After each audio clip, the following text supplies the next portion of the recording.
So the purpose of this video is for me to sort of be like the person who at a party takes away your keys, just in case you become so drunk that you forget that it's a terrible reason to drive when you've had alcohol.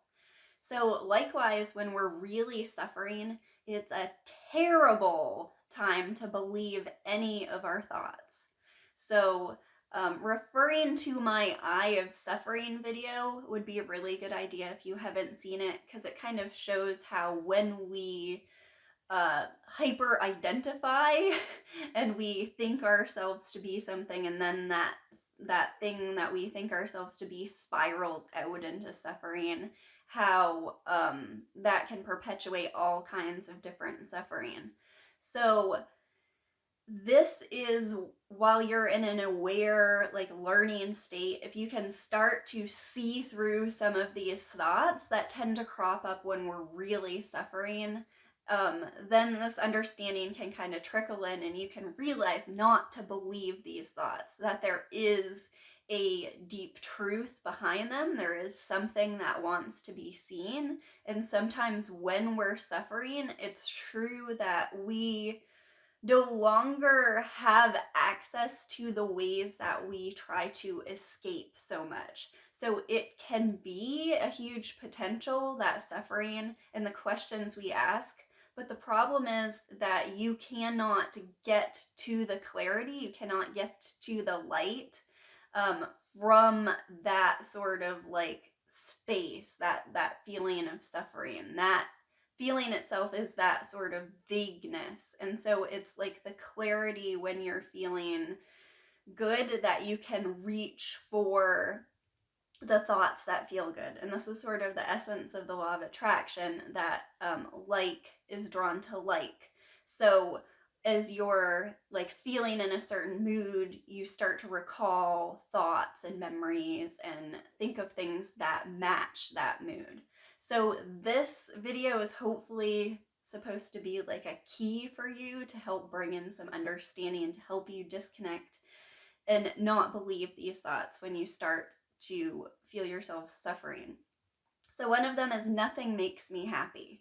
So there's a great truth to this, and that's sort of a recent insight that I shared in other videos about how we cannot remember happiness itself, that like pure lack of resistance, pure okayness, and pure like awareness and real clear seeing and oneness and feeling of everything is what we really are and can only happen now.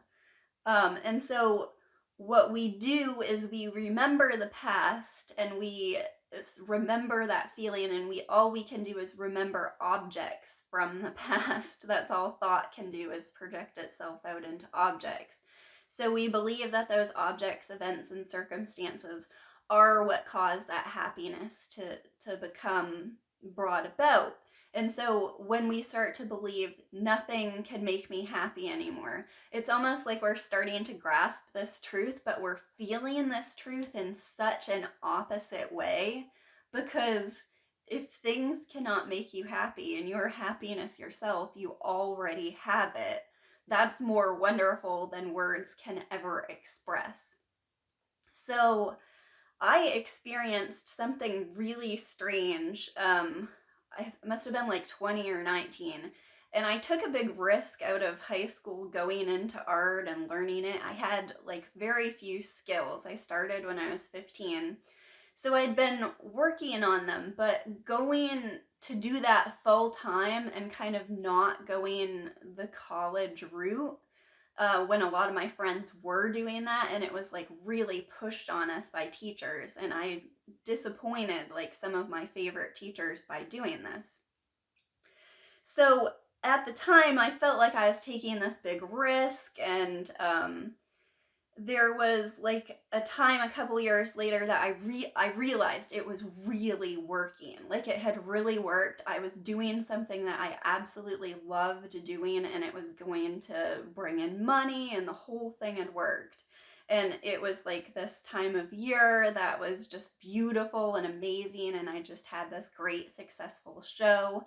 And I was just in this state of happiness for a long time. And I remember going back to my studio, going back to my work, which was very like quiet and solitary, and starting to think about how happy I was then. And the bubble burst then, and I started having these almost like intrusive thoughts, almost like hypochondria, like all these kind of things that I could think of that could come in and ruin my happiness.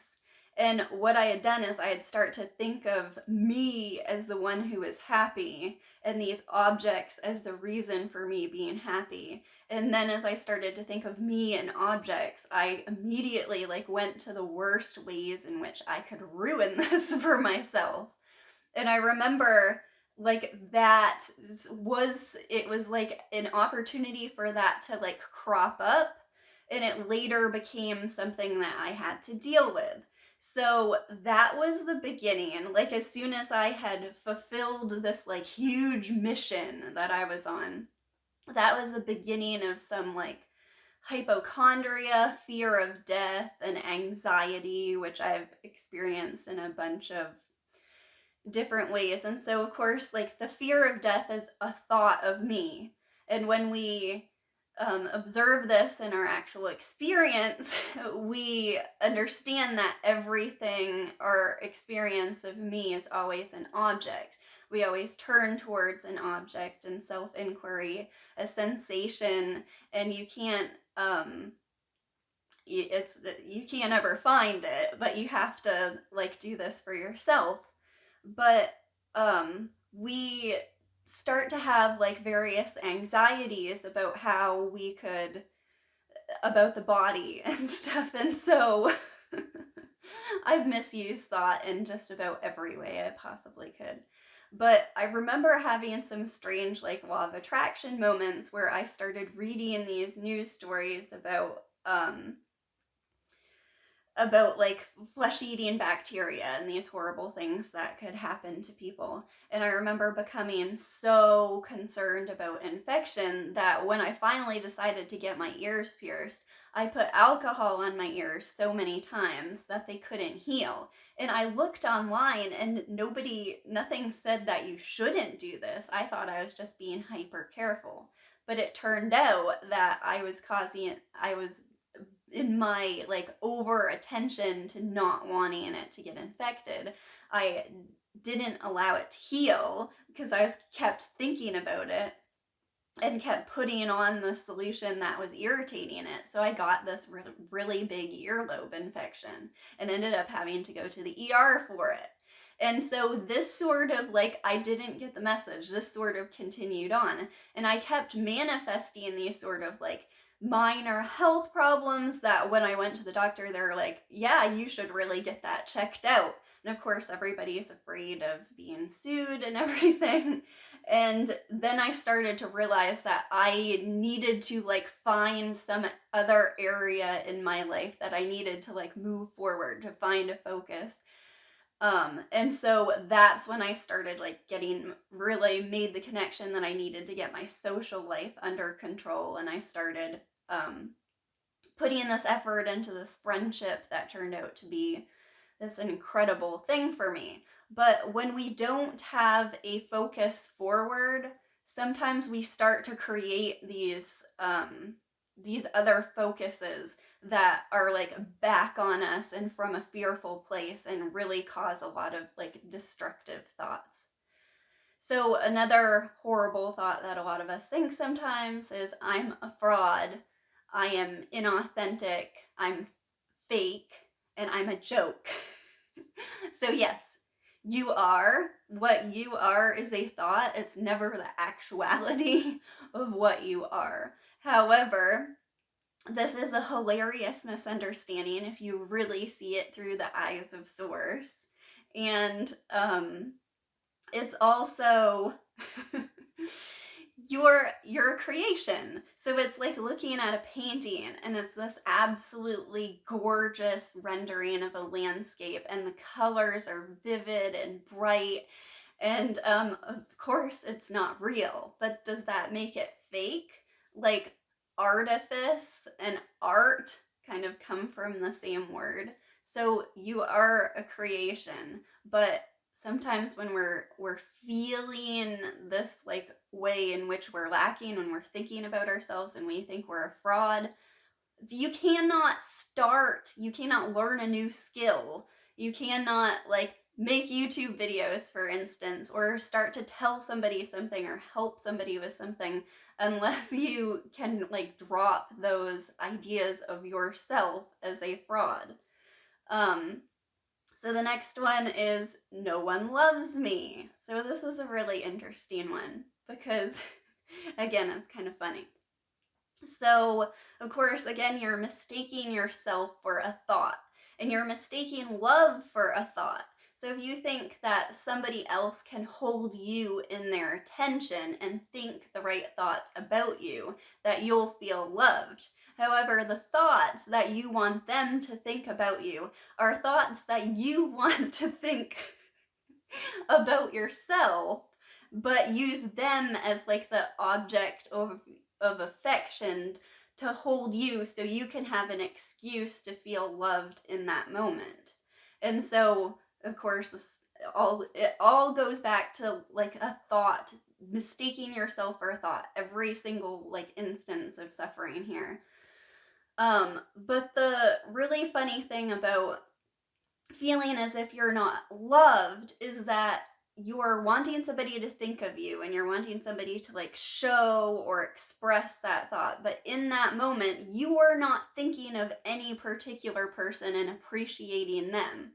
You are not giving what you want to receive yourself. And so everybody goes around in that state and nobody feels appreciated and no one feels loved. So a good hack is to love, and then there's no problem of you not feeling loved. So the next one is feeling that you are worthless. And this one hurts really bad. Inadequacy or feeling worthless. And of course, essentially, as like awareness itself has to be nothing in order to be aware of things. It has to be purely like open and purely colorless and purely senseless. That's a horrible word to use to describe it, but hopefully you can put it in a different meaning. So you are, like, essentially, you are worthless in the most beautiful sense, in that you do not have to measure up, you do not have to compare yourself with others, you cannot, like, lose your worth is never diminished, your worth is always completely infinite, and the funny thing is, 0 is infinity. So essentially, when you're feeling worthless, you're feeling that there is something that doesn't measure up, when in reality you're so incredibly worthy that you're beyond any idea of worthless itself. And this is very tied into the thing I like to harp on a lot, which is hedonic adaptation. So we take life as if this is something that we own, and so we live life in survival mode, and instead of taking risks and creating and really having a fun, amazing time and loving our hearts out with it, we think that there's something to protect. So my favorite analogy for this is like you're somebody who wins the lottery and they're absolutely thrilled. This is like beyond their wildest dreams. And so they buy this really amazing, expensive car, and somebody gets jealous and keys it, and they are so angry and so mad and so upset.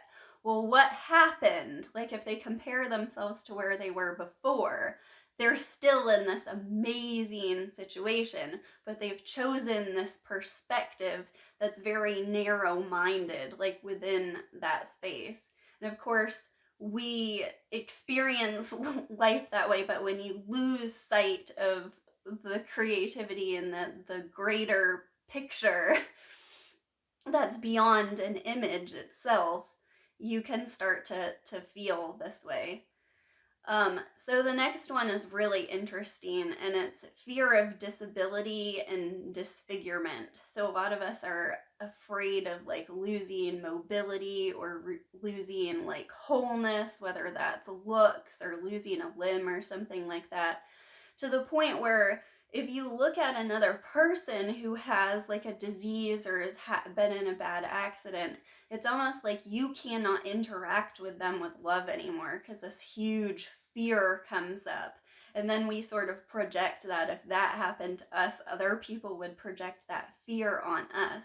And so this kind of shows that we never really, as we identify with our body, we never really identify just with our body. Or when we saw somebody else suffering or somebody else in a state and projected suffering on it, again, see my video on suffering as a projection. We're not in a state to love. We're not in a state to heal because we're afraid of our own, the possibility of ourself losing something.